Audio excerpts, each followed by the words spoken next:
Ye convenient bride, some marriages begin with love, others begin with lies. But Clara's marriage began with a prayer, and a debt too heavy for angels to carry. Clara Mendoza was a woman who had known only walls, the sacred walls of Santa Lucrezia convent, where she had grown from a frightened orphan into a graceful young woman of 23. Her world smelled of incense and old books, of morning prayers and children's laughter. She had never tasted wine, never danced, never been kissed. Her life was simple, pure and safe. Ilyes Montenegro was a man who had everything except what he needed most. At 34, he ruled a business empire worth billions. His suits cost more than most people earned in a year. Women chased him, men envied him, and nobody truly knew him. Behind his cold gray eyes lived secrets that money could never buy and power could never erase. The day they met was the day Clara's innocence began to crack like thin ice under heavy boots. "So you are the sacrifice," Ilyes said, his voice cutting through the hotel room like a blade through silk. Clara stood before him in her simple white dress, clutching the small silver crucifix that hung around her neck. It was the only thing she owned that had belonged to her mother, a mother she couldn't remember, a mother who had left her at the convent gates 23 years ago. "I am not a sacrifice, Mr. Montenegro," Clara said, lifting her chin despite the trembling in her knees. "I am your wife." His laugh was cold, beautiful, and cruel. Wife. What an interesting word for a business transaction. She had known this would not be a fairy tale. Mother Aurora had explained everything 3 weeks ago, her wrinkled hands gripping Clara's tightly. The convent was drowning in debt. The orphanage would close. 23 children would be scattered to the streets. Unless Clara married Ilyes Montenegro. He needed a wife before his 35th birthday to claim his grandfather's inheritance. Some old family clause designed to force him into respectability. He didn't want love. He didn't want complications. He wanted a quiet, obedient woman who would sign papers, smile for photographs, and disappear into the background of his life. Clara was perfect. No family to ask questions. No friends to gossip. No past to complicate his future. "The convent is more than stones, Mr. Montenegro," Clara said softly. "It is home to children who have nowhere else to go. It is hope for—" "I don't care about your sentimental stories," Ilyes interrupted, pouring himself whiskey from the crystal decanter. The presidential suit glowed with soft golden light. Everything was expensive, beautiful, and cold. "I paid your convent's debt. $500,000. In return, you signed a marriage certificate. That's the transaction. Don't confuse it with anything else." He moved closer, and Clara's breath caught. He was tall, elegant, and dangerous in ways she didn't understand. His cologne smelled like forests and midnight. Nothing like the simple soap the nuns used. "But there is one thing I expect from this arrangement," he said, his voice dropping lower. "One thing that makes this bearable." His finger traced her jawline, and Clara felt her entire body come alive with sensations she had no name for. Fear, curiosity, something darker and sweeter that made her heart pound. "You are beautiful, Clara. That is the only compensation I get for being forced into this ridiculous situation." When he kissed her, the world tilted. His lips were warm, demanding, and nothing like the gentle love she had imagined in her secret dreams. This was possession, claiming, a stamp of ownership that made her feel like she was drowning and flying at the same time. She didn't know what to do with her hands, where to look, how to breathe. He guided her to the massive bed with silk sheets that felt like water against her skin. She wanted to pray, but no prayers came. She wanted to run, but her legs wouldn't move. "Don't be afraid," he whispered against her neck, though his touch was not gentle. "This is part of the contract, too." What happened next changed Clara forever. Pain and pleasure mixed until she couldn't tell them apart. Elias took what he believed he had purchased. And when it was over, he dressed in silence, checked his phone, and left without a word. Clara lay alone in the enormous bed, sheets stained with proof of her lost innocence, staring at the ceiling as tears slid down her temples into her hair. "Forgive me," she whispered to the God she had served all her life. "Forgive me for what I've become." Outside the window, the city sparkled with a million lights, each one representing a life she would never understand. She was Elias Montenegro's wife now. She had saved the convent, saved the children, fulfilled her duty. But as she touched her lips where he had kissed her, as she felt the unfamiliar ache in her body, she wondered what she had truly sacrificed.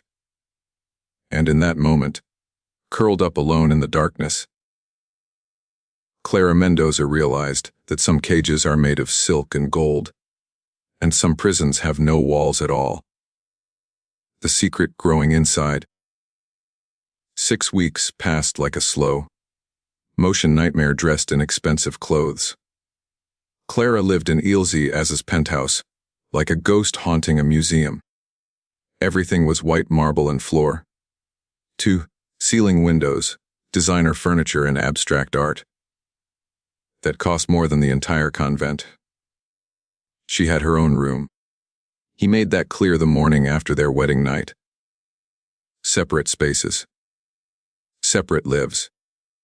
A marriage that existed only on paper and in public photographs. The nausea started 3 weeks in. At first, she thought it was stress, or maybe punishment from God, for the sin of marrying without love. But when she couldn't keep down breakfast for the 5th morning in a row, the housekeeper, Mrs. Torres, watched her with knowing eyes. "How late are you, child?"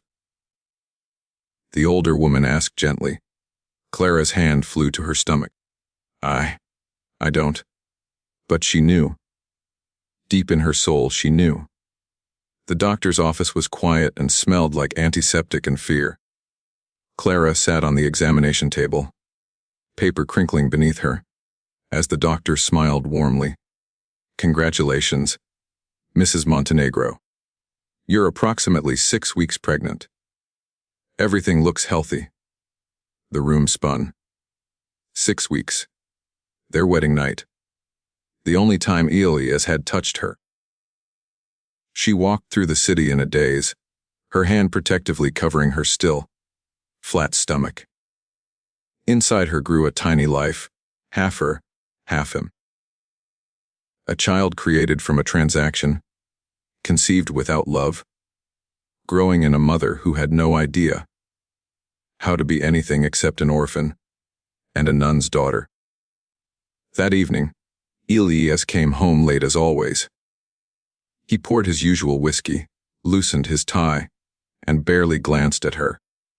"I need to tell you something," Clara said, her voice steadier than she felt.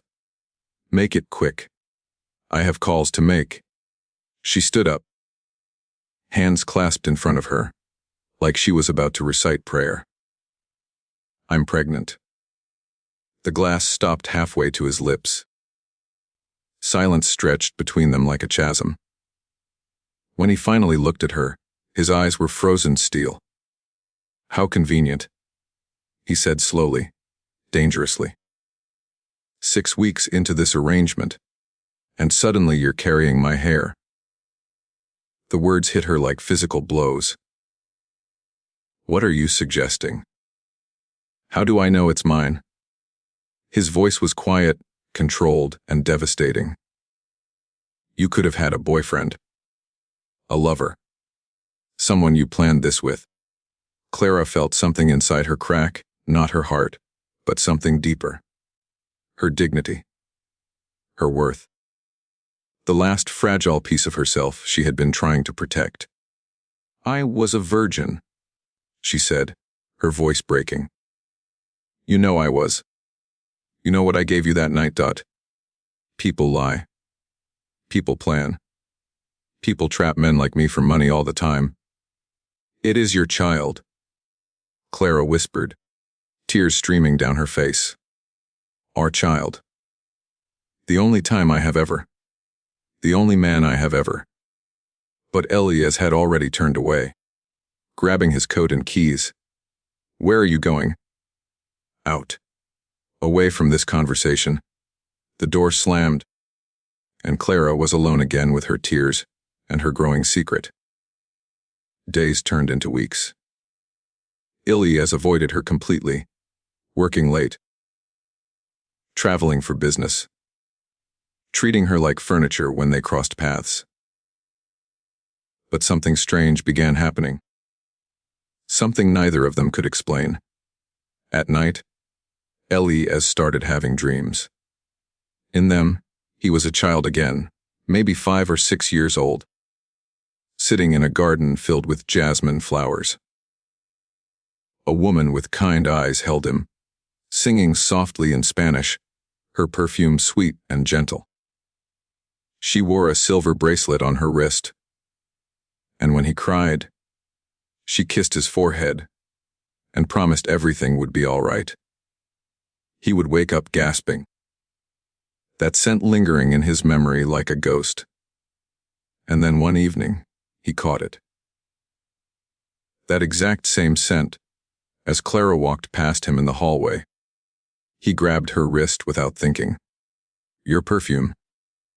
"What is it?" Clara looked confused and frightened. "I don't wear perfume, Mr. Montenegro. I never have." But the scent was there, subtle and haunting. Jasmine and something else. Something from his buried past. That night, unable to sleep, Elias went to the storage room, where he kept boxes of his childhood belongings, things he hadn't looked at in 20 years. At the bottom of an old trunk, wrapped in yellowed tissue paper, he found it. A silver bracelet, engraved on the inside Eva M. Siempre en mi corazón. The scent hit him immediately. The same jasmine. The same sweetness. This had belonged to his nanny Eva, the woman who had raised him until he was 7. Until his father fired her one day without explanation. Elias had cried for weeks. She was the only person who had ever truly loved him. He held the bracelet, and memories flooded back. Eva's soft voice, her gentle hands, the way she sang him to sleep. The scar on her right hand from a kitchen accident. The way she always smelled like jasmine because she tucked the flowers in her apron pocket. And suddenly, impossibly, he realized why Clara's natural scent seemed so familiar. The next morning, he found her in the garden, touching the jasmine plants that grew along the wall. "These were my mother's favorite flowers," Clara said quietly, not looking at him. "The nuns told me that. It's all I know about her, that she loved jasmine, and that she left me at the convent gates with a note that said my name and nothing else." Elias felt something crack in his chest. Your mother's name. Do you know it? Eva. Eva Mendoza. The nuns kept the note. The bracelet burned in his pocket. Eva M. Could it be? Was it possible? The orphan girl he had married to fulfill a contract. Could she be the daughter of the woman who had loved him when no one else did? He started watching Clara differently after that. Not with suspicion or coldness, but with something else. Curiosity. Protection. He noticed how she touched her growing belly when she thought no one was watching. How she saved half her meals. Old habits from the convent, where food was scarce. How she whispered prayers at night that drifted through the walls. He began leaving fresh jasmine flowers in her room, making sure the kitchen stocked foods that helped with her morning sickness, calling the doctor to check on her without her knowing, following her at a distance when she walked through the city, making sure she was safe. But he couldn't bring himself to speak to her, to apologize, to admit he had been wrong. Clara felt his eyes on her, but didn't understand why. The cold husband who had accused her of lies was now a silent shadow who protected without acknowledging. She didn't know whether to be grateful or afraid. And in the quiet moments, alone with her growing child, Clara wondered if this baby would know love, or if it would grow up in the same cold silence that had become her prison. The story was far from over. In fact, it was just beginning to reveal its deepest secrets.